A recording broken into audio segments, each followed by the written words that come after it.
इस पॉडकास्ट के बीच में हम आपसे एक सवाल पूछेंगे जिसका जवाब देने वालों को आकर्षक इनाम मिलेगा। ये सवाल क्या है और इसका जवाब कैसे दे सकते हैं, इसके लिए आपको हमारे साथ जुड़े रहना होगा। तो देखते रहिए हमारा ये पॉडकास्ट। हमारे साथ है हिंदुस्तान के editor in chief Shashi Shekhar ji. आज का गर्मा गर्म मुद्दा है राम मंदिर चंदा चोरी का। तो पूछते हैं कुछ ऐसे ही सवाल जो आपके मन में भी हैं। तो पहला सवाल हमारा विश्व हिंदू परिषद के अंतर्राष्ट्रीय अध्यक्ष आलोक कुमार का है, जिन्होंने कहा है कि इस मामले में किसी को बख्शा नहीं जाएगा, मछली बड़ी हो या छोटी सबको पकड़ा जाएगा। तो इसके क्या मायने हैं आपके लिए? आलोक जी की बात को बिना किसी अभिधा लक्षणा व्यंजना में डाले हुए सीधे सीधे आलोक जी की बात को मान लेते हैं कि किसी को बख्शा नहीं जाएगा, मछली बड़ी हो या छोटी हो उसे पकड़ा जाएगा। कुछ छोटी मछलियां तो पकड़ में आ गई हैं जो अब तक की गिरफ्तारियों से दिखता है। अब बड़ी मछली कब आएगी? एक है या दो हैं या तीन हैं या कई हैं? क्या कुछ छोटी मछलियां और भी हैं? बस आलोक जी से अनुरोध यही है कि वो अपने मंदिर समिति को भी बोलें और एसआईटी की जांच में सहयोग भी ज़्यादा से ज़्यादा करने को बोलें, और सरकार से भी ये ख्वाहिश रखें कि जल्दी से जल्दी जो भी रिपोर्ट है सामने आ जाए, और जो भी मछलियां हैं वो मछलियों का न्याय एक हमारे यहाँ कहा जाता है जो कि अन्याय होता है, मात्स्य न्याय। ये कौरवों और पांडवों के बीच की एक वजह से ये कहावत आई थी। तो ये न्याय मछलियों के साथ हो, न कि मछलियों का न्याय हो जाए। बहुत अच्छा सर। दूसरा सवाल मेरा ये है कि क्या राम मंदिर में जो अभी हुआ है, क्या पहले भी कहीं ऐसी कोई घटना हुई है कि राम मंदिर को लेके कोई इस तरीके के विवाद, चंदा चोरी का कोई विवाद आपके सामने आया हो? अरे बहुत पहले ही हो गया था। 1981 में हाई कोर्ट के आदेश से महंत लाल दास मुख्य पुजारी बनाए गए थे। वो एक ईमानदार आदमी थे, राम भक्त थे, वहीं के थे, और 1992 तक वो उस पद पर रहे। उस दौरान वो अपनी बात बड़े बेबाक तौर पे रखते थे, संत थे वो। तो मैं उनसे 2 बार मिला था, मैं भी, या 3 बार मिला था। और उनसे जब भी कोई पूछता था तो कहते थे नहीं नहीं, ये जो मंदिर का आंदोलन हो रहा है ठीक तरीके से नहीं हो रहा है।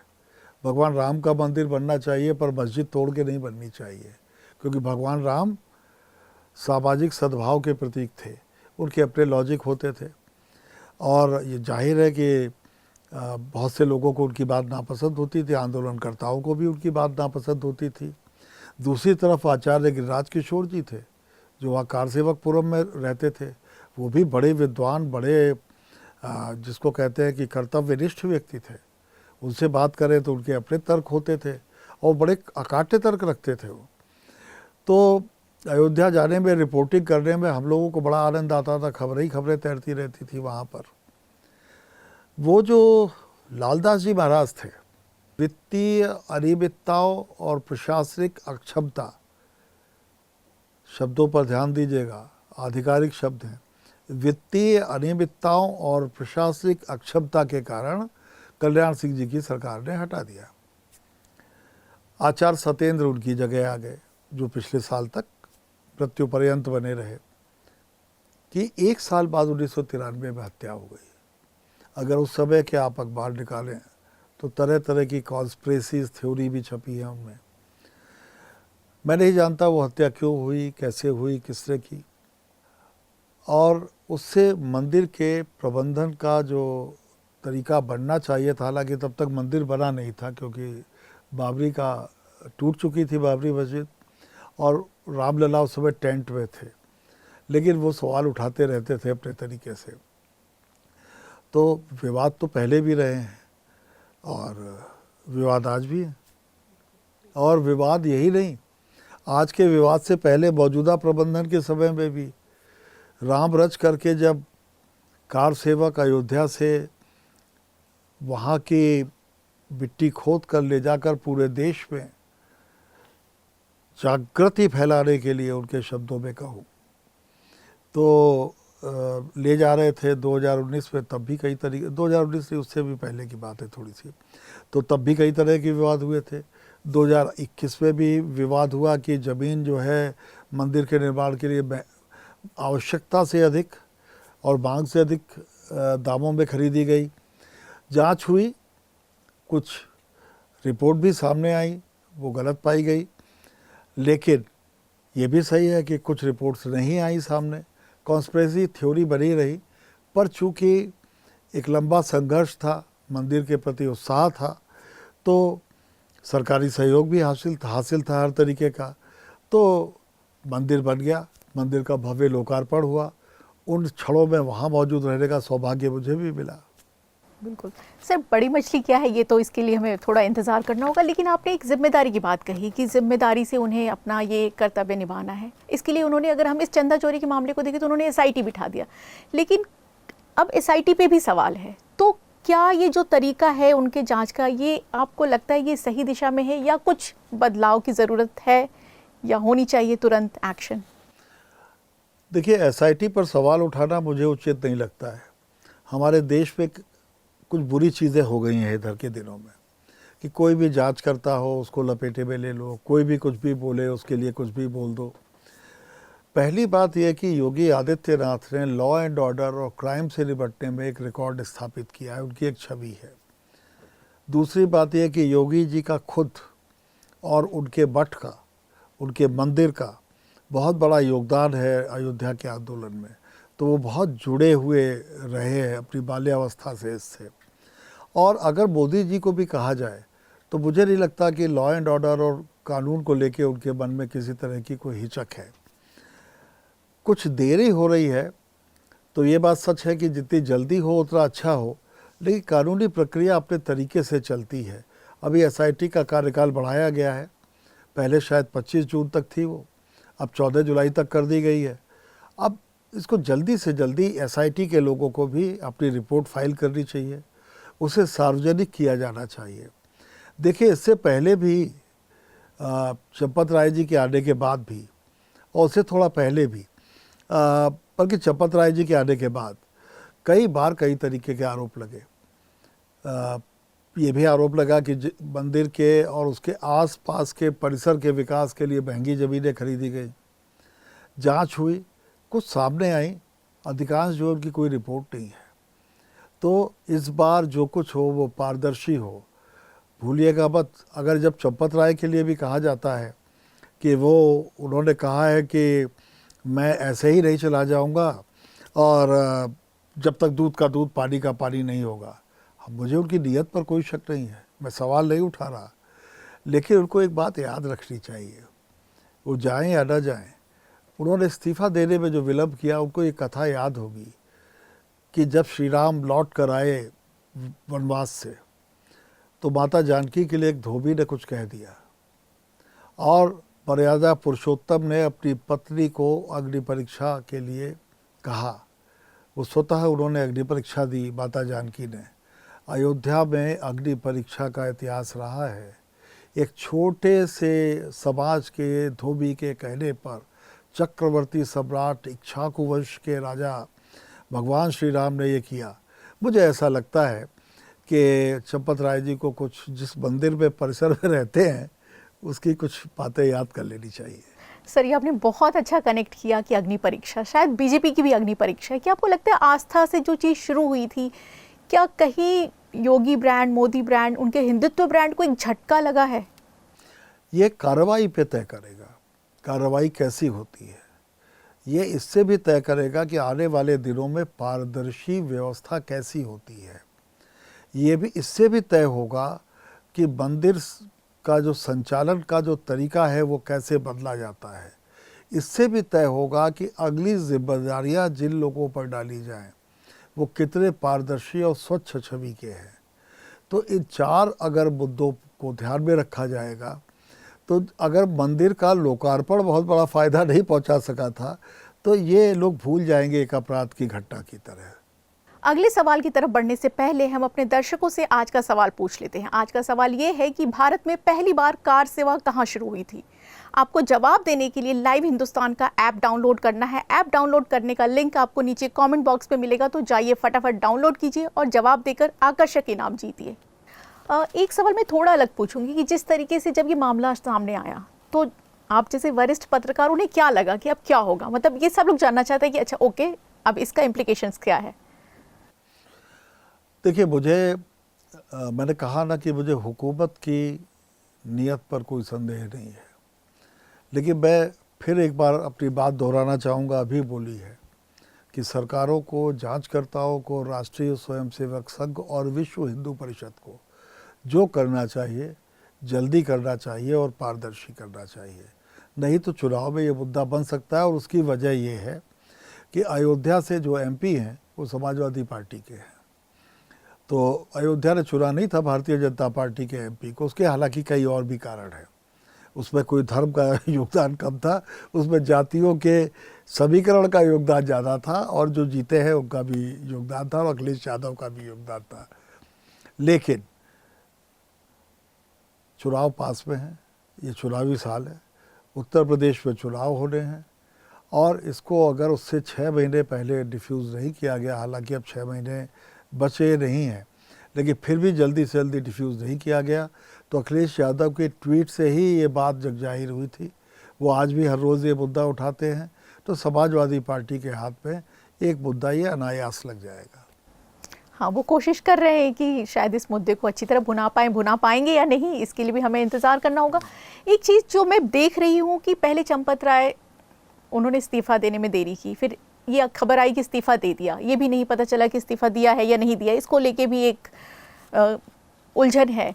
अब उन्होंने कहा है अपने कोर सर्कल में, मतलब इसके लिए हमारे पास कुछ सोशल मीडिया या वहाँ से पता चला कि वो कलंक लेके नहीं जाएंगे, जैसा आपने भी कहा, लेकिन कलंक लेके नहीं जाएंगे, लेकिन आप प्रबंधन देख रहे हैं, तो वो कलंक धोएंगे कैसे? अब यही तो देखना है कि भाई अगर कलंक लगा है तो कलंक धोएंगे कैसे। अयोध्या का इतिहास, जानकी का उदाहरण, राम का उदाहरण मैंने बताया आपको, तो ये तो चंपत राय का भी इतिहास बहुत अच्छा है, ऐसा नहीं है। उन्होंने भी विश्व हिंदू परिषद के लिए और संघ के लिए काफ़ी काम किया, वो इमरजेंसी में जेल गए।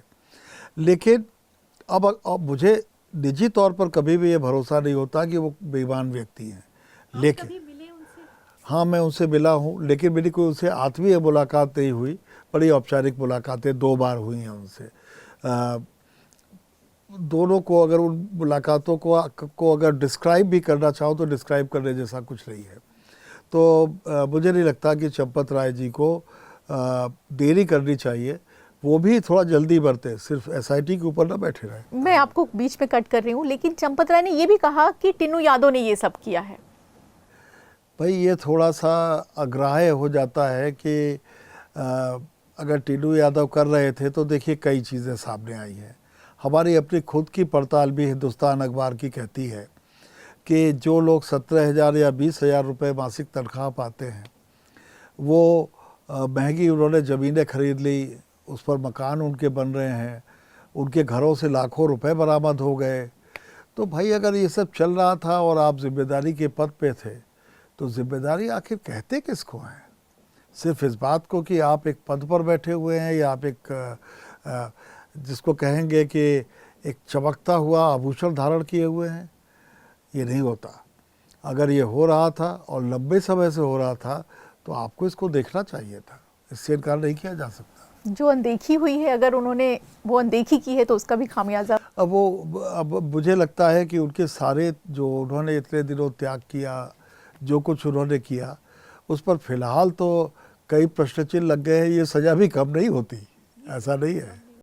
राम मंदिर चंदा चोरी में हम अभी तक बड़ी मछली छोटी मछली का जिक्र देख रहे हैं, लेकिन क्या आपको लगता है कि छोटी मछलियों का जो नाम आ रहा है, अभी तक जो लोग गिरफ्तार हुए हैं, किन्हीं के घर से 20 लाख, किन्हीं के घर से 16 लाख या किसी के घर से 2 लाख रुपए बरामद हुई है, तो क्या चंदा चोरी की रकम यही है या पीछे का खेल, पर्दे के पीछे का खेल कुछ और है? देखिए, पर्दे के पीछे की कहानी बताने का ये मंच नहीं है, क्योंकि वो प्रमाणित नहीं होती, और मैं प्रोफेशनल ट्रुथ टेलर हूँ। मेरे ट्रुथ का एक बहुत सीधा और सरल सा तरीका है कि जो प्रमाणित हो सके वही सच है, जो प्रमाणित नहीं हो सके वो सच नहीं है। तो जो प्रमाणित नहीं हो उसको क्या बोले? अल्टीमेटली अगर कोई प्रमाण मांगेगा तो ये काम हमारा नहीं है। लेकिन एक बात ये तय है कि जो लोग इतनी कम सैलरी पाते थे, इतनी कम सैलरी पाने के लिए अपना घर द्वार छोड़ कर आए थे, आखिर भाई उनके यहाँ से रुपये कहाँ से निकल रहे हैं? एक जगह चोरी हुई, एक जगह रुपए निकल रहे हैं। अनफॉर्चुनेटली कोई मंदिर के पास मोहर तो थी नहीं कि रुपयों पे लगा देता या गड्डियों पे लगा देते। तो जिन लोगों के पास पैसे मिले हैं वो कोई अरबपति, करोड़पति या लखपति तो थे नहीं, वो साधारण परिवारों में जन्मे हुए लोग थे। अपना घर द्वार छोड़कर मंदिर की नौकरी में आए या बैंक की जो आउटसोर्स कंपनी थी उसकी नौकरी में आए, और इस देश के एक विशाल मंदिर के प्रांगण में वो ये काम कर रहे थे। वो सारे के सारे उसी धर्म के मानने वाले हैं जिसका वो मंदिर है।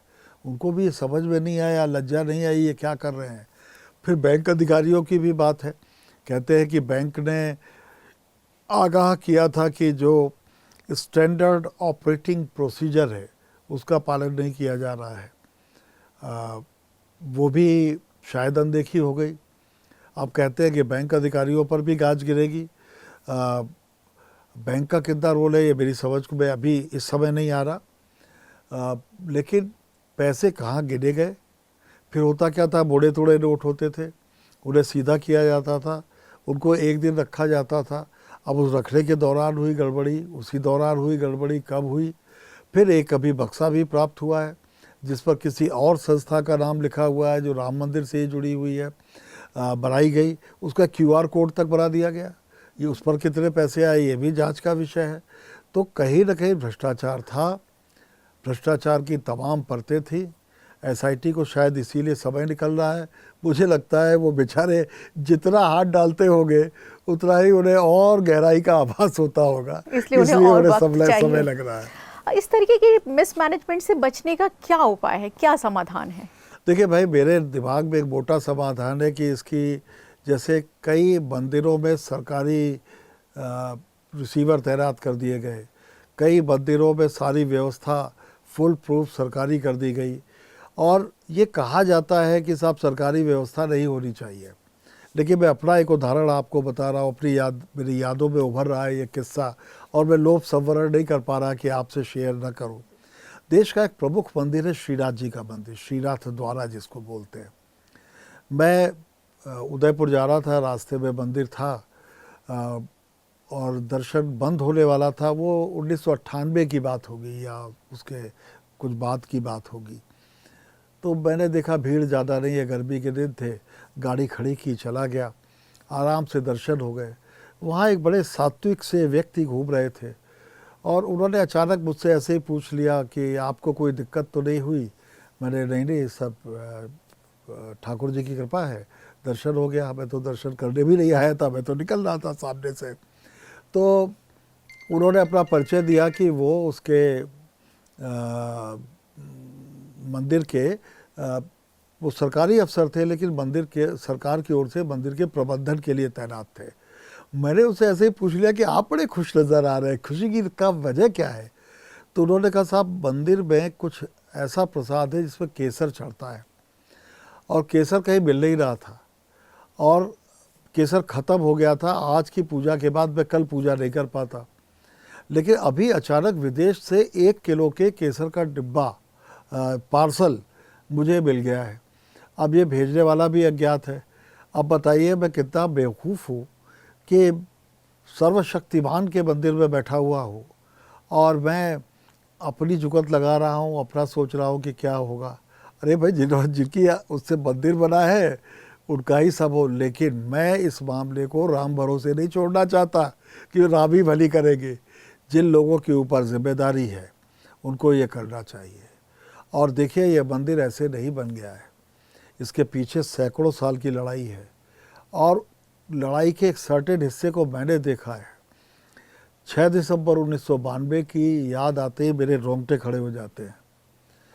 मेरे संवाददाता थे अशोक पांडे, वरिष्ठ साथी थे, उनको मैंने लखनऊ से भेजा कवर करने के लिए। आप उस वक्त कहाँ थे सर? मैं एक अखबार में स्थानीय संपादक था आगरा में, लेकिन काफ़ी कुछ काम मुझे सौंप दिया गया था, तो मैं सिर्फ आगरा संस्करण के अलावा भी बहुत से काम कर सकता था और करने का मैंडेट था मेरे पास। तो मैंने उनको कुछ सर्टेन गाइडलाइंस के साथ भेजा था। वो बहुत अच्छे पत्रकार थे। 5 दिसंबर की शाम को उनका फ़ोन आता है, बल्कि रात को शायद 10 बज रहे होंगे, और वो उत्तेजित थे। उस समय पत्रकारिता में सर और साहब वही सब बोलने का चलन नहीं था। लोग भैया भाई साहब कहा करते थे। बोले भैया कल सवेरे ढांचा टूट जाएगा। अरे मैंने क्या बक रहे हो, ऐसे नहीं बोला जाता है, पत्रकार हो। बोले नहीं नहीं, मैं सवेरे से हनुमानगढ़ी में हूँ, मैं घूम रहा हूँ, माहौल ऐसा है, कल ये बाबरी मस्जिद नहीं रहेगी। मैंने कहा अशोक ठीक है, अपनी रिपोर्टिंग में अपने इस मनोभाव को या जो तुम्हारा ये जो भी तुम्हारी फाइंडिंग है इसको मत प्रकट होने दो। मैंने सारी कॉपीज़ मंगाई, देखी। अगला दिन आया, उसी रात को मुझे भयंकर बुखार चढ़ गया। सवेरे 6 दिसंबर को 9 बजे के करीब 106 बुखार था। अचानक फ़ोन आता है कि साहब हमला हो गया, अब ढांचा तोड़ा जा रहा है। वो ढांचा बोल रहे थे, हम मस्जिद बोलते हैं या कोई लोग उसे मस्जिद बोलते हैं। और मैंने कहा तुम एक जगह फ़ोन पकड़े बैठे रहो, क्योंकि तब मोबाइल फ़ोन नहीं थे, सिर्फ फैक्स था, और तुम मुझे सीधे खबरें लिखाते रहना। मैं उसी में जाके ठंडे पानी के नीचे बैठ गया और थोड़ा बुखार कम हुआ, खुद गाड़ी ड्राइव करके ऑफिस गया। मुझे भी लगता था कि आज इतिहास या तो बनेगा या बिगड़ेगा, लेकिन इतिहास वैसा नहीं रहेगा जैसा अब तक था। 2 घंटे 3 घंटे हुए थे लगातार। अशोक और पूरी टीम फ़ोन कर रही थी। इसी बीच एसपी सिटी और एडीएम सिटी ऑफिस में घुस आए। हमारा जो ऑफिस था वो एमजी रोड पे था, तो शहर की सबसे व्यस्त सड़क है वो आगरा की। उन्होंने कहा बाहर सैकड़ों लोगों की भीड़ इकट्ठी हो गई, आप चलिए कुछ बोलिए, कुछ बताइए, नहीं तो लोग हमें लाठीचार्ज करना अच्छा, वो अखबार के दफ्तर के बाहर, अखबार के दफ्तर के बाहर सड़क तक। खैर मैं आया, आवाज़ नहीं निकल रही थी। मैंने कहा हम आपको शाम का अखबार छाप के दे रहे हैं, कि स्पेशल बुलेटिन छपा था, आप लोग बिल्कुल भी चिंता न करें, बहुत अच्छा अखबार छापेंगे, हमें प्लीज़ अपना काम करने दीजिए। हज़ारों लोग जय श्री राम जय श्री राम जय श्री राम, वो चले गए। 2 घंटे बाद फिर वो एडीएम सिटी और एसपी सिटी घुसाए, करे साहब अब तो और भीड़ हो गई है, बाहर चलिए। मैं भाई मैं नेता नहीं हूँ और मुझे बुखार है, देखो मैं तप रहा हूँ और मुझे अखबार निकालना है, मैं काम कर रहा हूँ अपना। बोले नहीं आप चलिए। अब जब मैं आया तो पुलिस वालों के सामने ही कुछ लोगों ने मुझे अपने कंधों पे उठा लिया और वहाँ से एमजी रोड हमारे ऑफिस से जिस गली में था उससे लगभग 100 मीटर दूर थी सड़क। 100 मीटर दूर वो जो उठाए हुए था, मैं भारी था काफ़ी, अब मेरा वजन कुछ कम हो गया है, वो भी हाँफ रहा था, लोग उसको भी सहारा दे रहे थे। मुझे लगा कि अगर इसने मुझे गिरा दिया तो मैं स्टैम्पेड में मर जाऊंगा। फिर किसी ने इशारा किया कि सामने वैश्य छात्रावास था, उसकी एक पीले रंग की चारदीवारी थी, इस पर इन्हें खड़ा कर दो। मैंने इशारा किया यही खड़ा कर दो। ये लोगों के कंधों पे सवार होना एक बड़ा अजीब सा अनुभव होता है, वो पहला और आखिरी अनुभव था। बचपन में हुआ हो तो हुआ, पहला और आखिरी अब तक का, ईश्वर न करे दोबारा सवार होना पड़े, बड़ा अजीब सा लगता है। और दूसरा एक अनुभव जो बड़ा अजीब सा लगा था, वो भी लिजलिजा शब्द तो मैं नहीं प्रयोग करूँगा क्योंकि उसके पीछे किसी की भावना छिपी थी। अब मैं देख क्या रहा हूँ कि दूर दूर तक सिर्फ सिर नज़र आ रहे हैं और नारे लग रहे हैं, पुलिस है, और पुलिस के चेहरे पर भी भाव ये था कि अगर जरा सी चोट मिल जाए तो वो भी नारे लगाए। एक दूर एक हरे रंग की मारुति कार थी, खड़ी थी, उस पर एक छोटी बच्ची छत पे निकाल के बैठा दी थी। उसके माँ बाप ने, दोनों नौजवान पति पत्नी खड़े हुए थे। उस बच्ची ने मेरी और यूँ करके हाथ जोड़ रखे थे, बहुत ही छोटी अबोध सी बच्ची थी।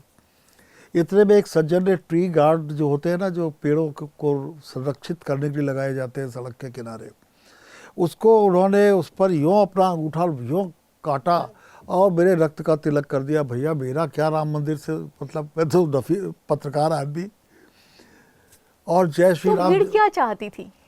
भीड़ कभी कुछ नहीं चाहती। फ्रांस की राज्य क्रांति जिन्होंने की थी उन्हें मालूम नहीं था वो राज्य क्रांति करने जा रहे हैं। जिन्होंने रशिया की राज्य क्रांति की वो ये नहीं जानते थे कि वो कितना बड़ा परिवर्तन करने जा रहे हैं। वो लोग बस एक अखबार था, अखबार की खबर जानना चाहते थे। तब टेलीविज़न थे नहीं, और अच्छा था टेलीविज़न, और ये वैंस नहीं थी इस तरीके की। अगर ये सैटेलाइट्स होते तो और इंटरनेट होता तो मुझे मालूम नहीं मेरा देश ऐसा रह पाता कि नहीं रह पाता जो वहाँ दृश्य रहा होगा। तो मैं आपकी ये कहानी पूरी सुनना चाहूँगी। तिलक लगा के क्या किया? तिलक लगा दिया। अब मैंने फिर वैसे ही कहा कि बस मेरा अखबार छपने में थोड़ी देर है, आप लोग अपने अपने घर जाइए ताकि हॉकर आ सके, अखबार का वितरण हो सके, आपको अखबार देते हैं और सब कुछ बहुत ठीक है, मंदिर बनने ही जा रहा है, ये है वो है। ये भी समझ में नहीं आया कि मस्जिद के टूट जाने का अर्थ मंदिर बनना नहीं था, लेकिन अब जो होना था हो रहा था। वो चले गए।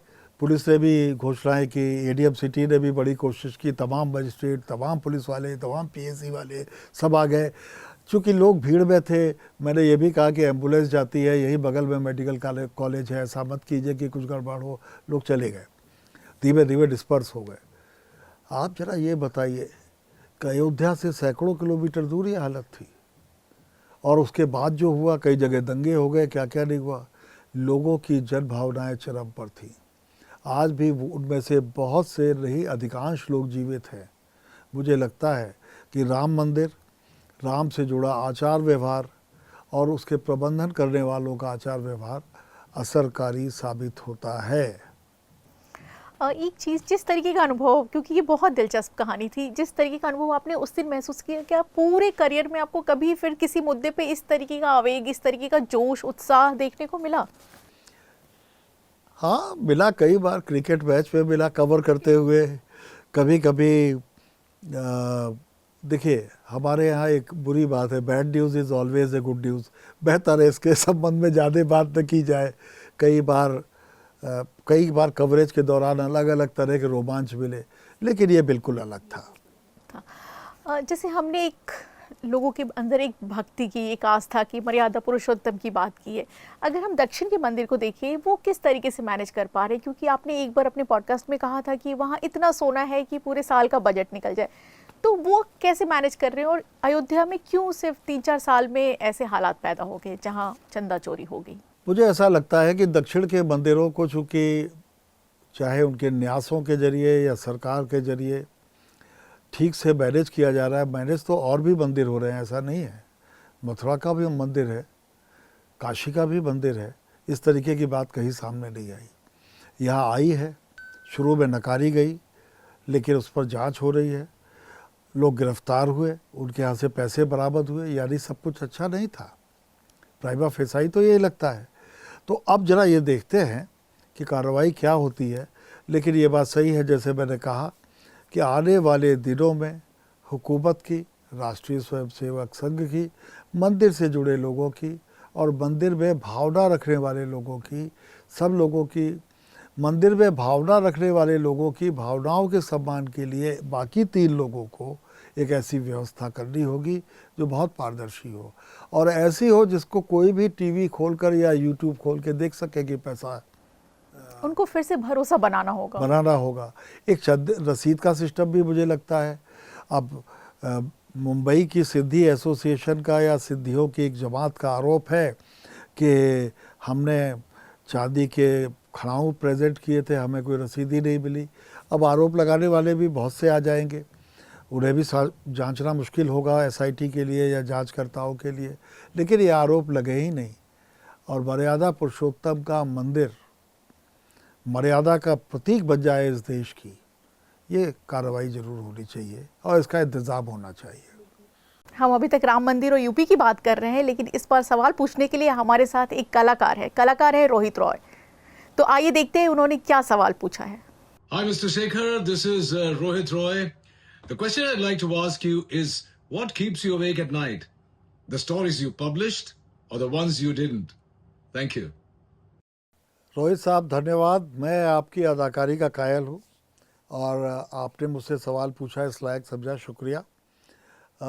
आपका सवाल बहुत दिलचस्प है कि मैं उन स्टोरीज़ के लिए अपनी रातें गंवाता हूँ जो मैंने छाप दी या उन स्टोरीज़ के लिए जो मैं नहीं छाप सका। रोहित भाई, रातें तो काली होती ही होती है, चाहे स्टोरी छापो या न छापो। छापने के बाद भी हुई है और न छाप पाने की वजह से, क्योंकि स्टोरी मैं कर नहीं सका, उसको ठीक से पका नहीं सका, तो रातें तो काली होती ही होती है। अब ये नसीब है कि 8 घंटे की नींद आखिरी बार कब ली थी मुझे वाकई याद नहीं। थैंक यू सर हमारे इन सवालों का जवाब देने के लिए। और क्योंकि बहुत दिलचस्प फेज चल रहा है, अगले 6 महीने में यूपी का चुनाव आने वाला है, राम मंदिर का मुद्दा उछल रहा है, तो आगे चीज़ें कैसे अनफोल्ड होंगी हम इस पे बात करने के लिए फिर से आपके साथ जुड़ेंगे। और तब तक के लिए हमारे दर्शक हमारे साथ जुड़े रहे, अपने सवालों का जवाब दें और ज़रूर इनाम जीतें। Thank you.